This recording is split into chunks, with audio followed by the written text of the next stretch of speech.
What's up YouTube? In this video I'll showcase some of the strongest decks that you can build with cards from Collection Pool 1. That is all the way up to collection level 214 on the collection road. The three decks I'm going to showcase today are right here. It's going to be an ongoing deck, an on-reveal deck, and a value deck based around Devil Dinosaur. If you've seen my previous video, you'll notice that these are basically just upgrades of the starter decks that I showcased last time. So as you progress throughout Pool 1, you can get closer and closer to going from these decks to these decks to ultimately have stronger decks and win more cubes. But without further ado, let's get into it and let's start with the ongoing deck.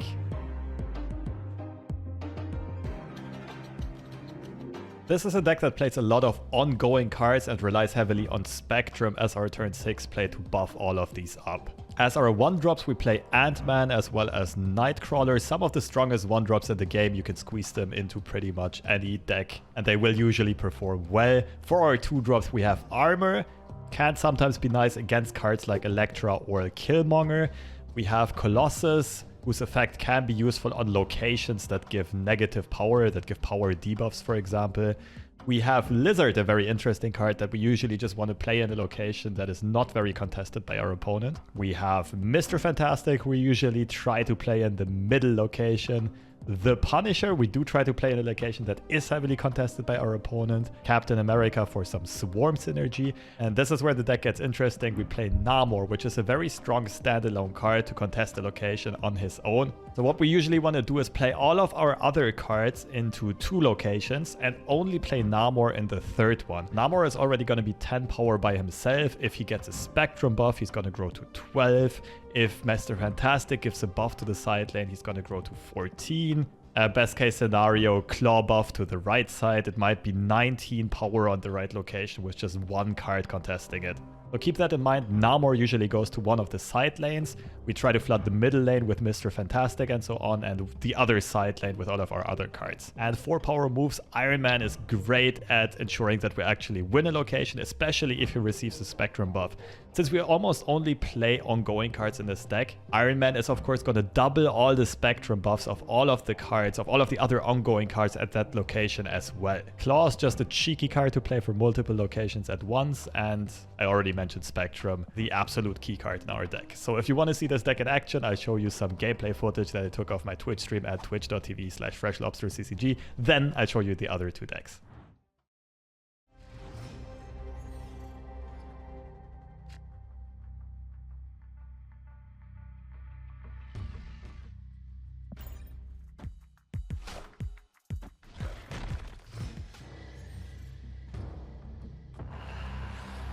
Okay, so this is gonna get swapped around, so I want to swarm the other locations ASAP.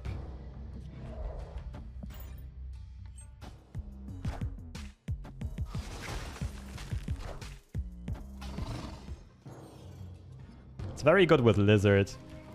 If Death's Domain hits Lizard's location, they can't do much anymore.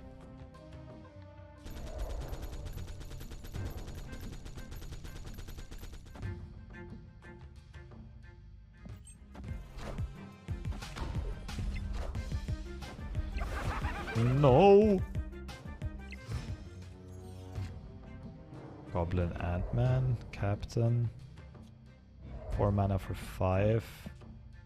I'm not very happy with neither of those because I don't know where this is gonna go.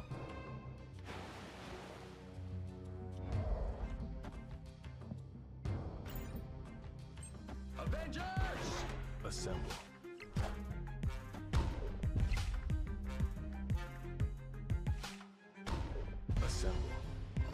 Okay, so this location might be won by Lizard solo. Iron Man left is pretty decent. And then we just go Namor middle. Actually, what I could do is Namor Nightcrawler. Then move Nightcrawler to the right for 1 extra power.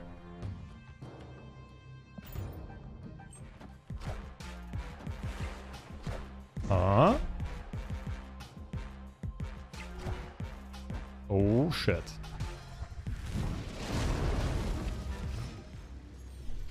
Not sure if that's good or bad. Okay, with Spectrum it's probably good. So what do we want to do? Iron Man, Ant-Man, Spectrum. Iron Man left, Ant-Man, Spectrum.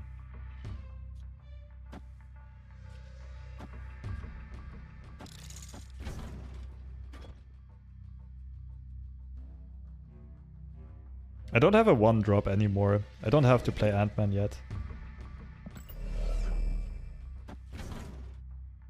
Can conceal some more information here. I am Iron Man.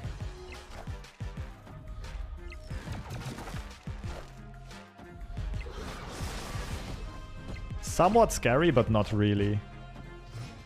Like, they can get a power play left side, but we also buff left side heavily with Spectrum. Ant-Man first, so it receives the Spectrum buff. Ordering matters a lot here. Snap. And I don't think they can win middle and right side in one turn. Victory. G to the G. The second deck that I want to showcase is an upgrade of the on-reveal deck, which is still centered around Odin as the powerful finisher, reactivating the on-reveal effects of all of the other cards. And we have some pretty powerful payoffs here. Still, Ironheart as well as Wolfsbane are two of the most considerable ones. We have White Tiger, still giving us an extra 7 power Tiger to one of the other locations, as well as Spider-Woman, super strong in a contested location, especially if you can reactivate that -1 power effect. Besides that, the early game plays a fair amount of Swarm cards. I personally like to include Squirrel Girl as well as Mr. Sinister. The main reason is that on turn 3 we will very often already have enough targets to get full value off of Ironheart buffing 3 cards, or Wolfsbane getting +4 or even +6 power immediately. Besides that, we play Rocket Raccoon as well as Medusa, whose effects can also be reactivated by Odin.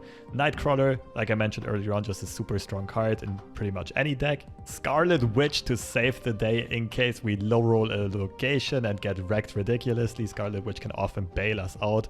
And we play Jessica Jones just as a solid value card overall. Most of the time she will simply be 4 mana for 8 power, which is quite strong. And here I have another couple of gameplay examples for you.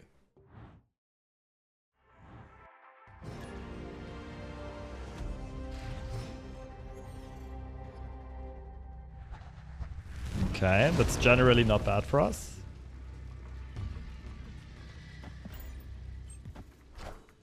Get wrecked, homie.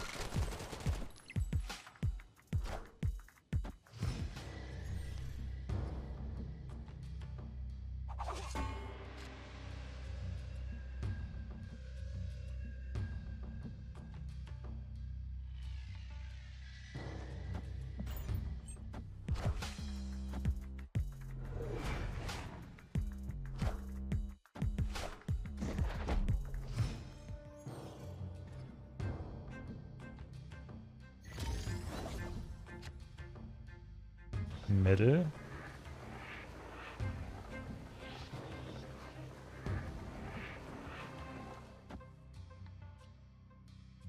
I think I like right side more. I want Spider-Woman middle in a bit. And then Odin middle as well to reactivate Spider-Woman. Ooh, nice. I think we go Jones right side.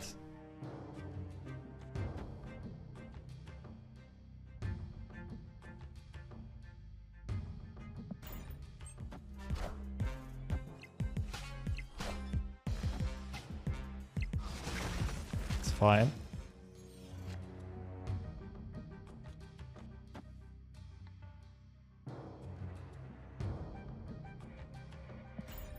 Full value Spider-Woman hits different, man.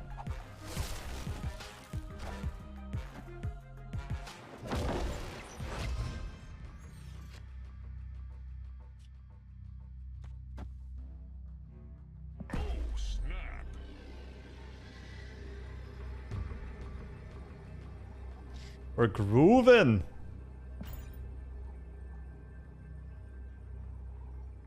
Rocket is insane. Rocket is kind of hard to pull off sometimes though. Very inconsistent. Wait, they pulled another random blue marble from Agent 13. That's cheating.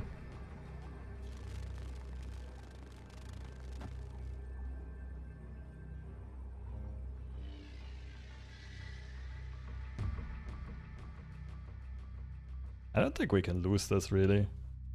On paper, some crazy combos can blow us out, but very unlikely. Like, middle is a 12 power swing, We get 12 power from the tiger on right side as well.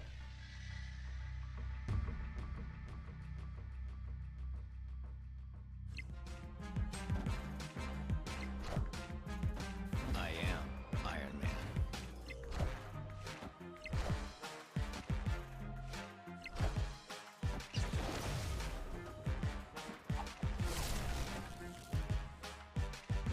The Iron Man counter. Double full value Spider-Woman is kind of cracked, especially against an Iron Man board. GG's. Victory. And the last deck that I want to show you is a Dino Value deck based on Devil Dinosaur, a super strong card that benefits a lot from us having a large hand size.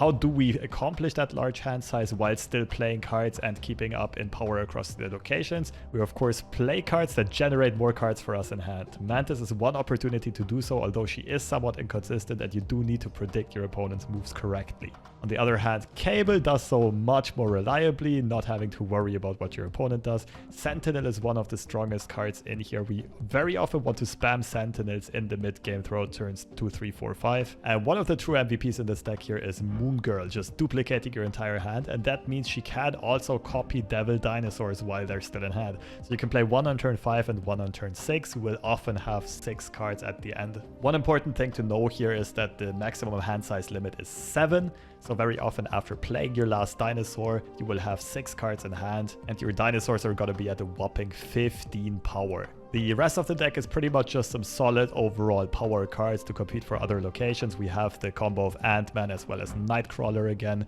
We have the Punisher as well as Captain America for our turn 3 plays. We have White Queen as an additional interesting 4-cost play in case we don't draw Moon Girl. She will sometimes also just pull us different types of finishes from our opponent's hand that might come in quite handy. And then we have Iron Man, just a solid power card overall, which can easily win a location, as well as Onslaught, doubling down on a certain location. Of course, Onslaught on a card like Devil Dinosaur or Iron Man will pretty much guarantee that you win the location. But since these are both usually strong enough to win a location on their own, you can often play Onslaught on a location that is either swarmed with Ant-Man and Captain America to double down on those buffs, or the Punisher to double down on a location that our opponent tried to swarm. And as always, if you need some inspiration on how to play this deck, here's a bit of gameplay footage. Do I have a page with my decks? No, but I will upload them onto YouTube over the next couple of days. Moon Girl is insane. Yeah, she's in quite a few like combo decks. Lobster reach Challenger on TFT? Not yet. I'm hard stuck like Masters, Grandmasters. But there was a patch today and I didn't get a chance to play it yet. Also, I was trying a lot of new stuff and I was learning a lot. But it's still, like, I'm still trying to get there eventually.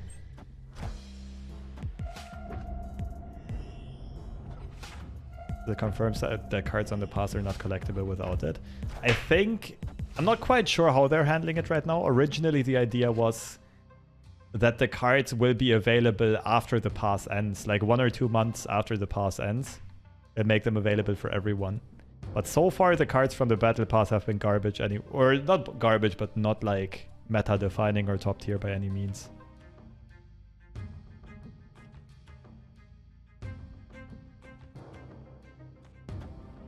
So I think it's Iron Man left, Dino right if we get the chance, if we draw Dino.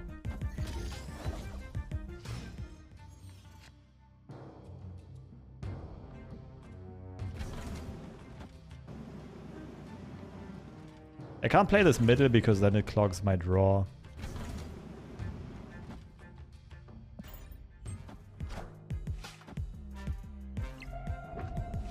Power-wise, it would be really good middle though.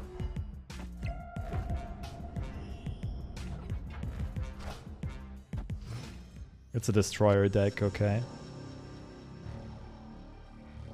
So they're not playing for left side. Maybe I need to go Iron Man and Dinosaur right.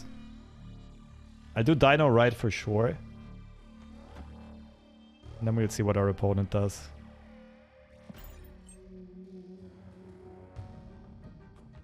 I think I could snap. We should be ahead here.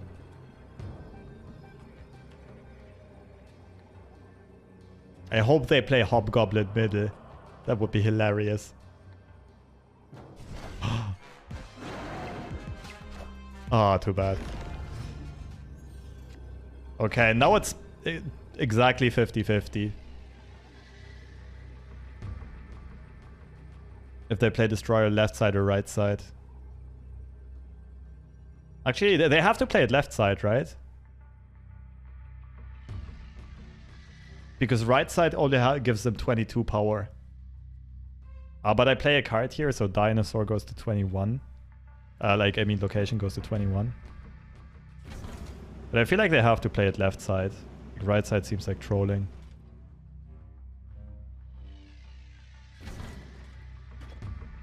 I don't know, this is a tough call to make. This is where skill agency sometimes, like, the outcome is kind of random. Like, we only have limited agency over the outcome here. Okay, we did it. Snap back at him? I did the snapping. They did not snap back at me. Like, this is where you're basically rock, paper, scissoring, where you're leveling your opponent. Good one though, good game.